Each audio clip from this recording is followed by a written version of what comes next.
Ah, il y a bien eu un pic dans la séance quand le deal, l'accord tant espéré sur le Brexit a été trouvé entre le Royaume-Uni et l'Union européenne. Le marché qui était dans le rouge est brusquement passé dans le vert, mais pas trop, plus 0,5%, avant de retomber presque aussi brutalement pour finir à moins 0,42% vers les 5673 points.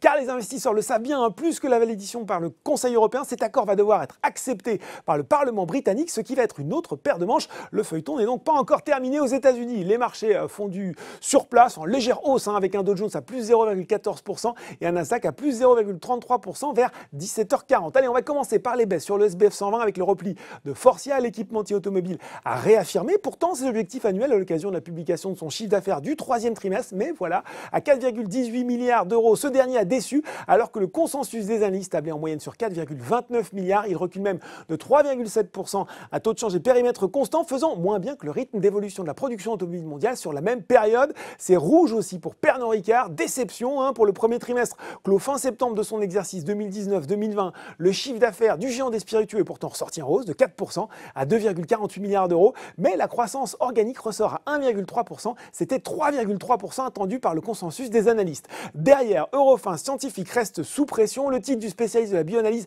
est sous le feu littéralement des vendeurs à découvert, et notamment d'un fonds, le fonds britannique Shadowfall, qui a sorti une analyse de 80 pages, excusez du peu, pour expliquer pourquoi il prenait une position vendeuse sur le titre. Selon les données d'IHS Markit, Eurofins Scientifique est actuellement la valeur française la plus shortée à hauteur de 16,45% de son capital. Côté haut, cette fois-ci, on retrouve Ipsen en tête des progressions du SBF 120 devant Sopra, Asteria et Iliad.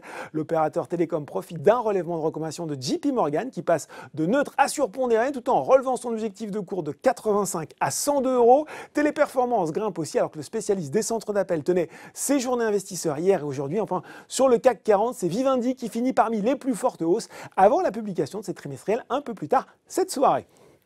Voilà, c'est tout pour ce soir, mais en attendant, n'oubliez pas, tout le reste de l'actu éco et finance est sur Boursorama.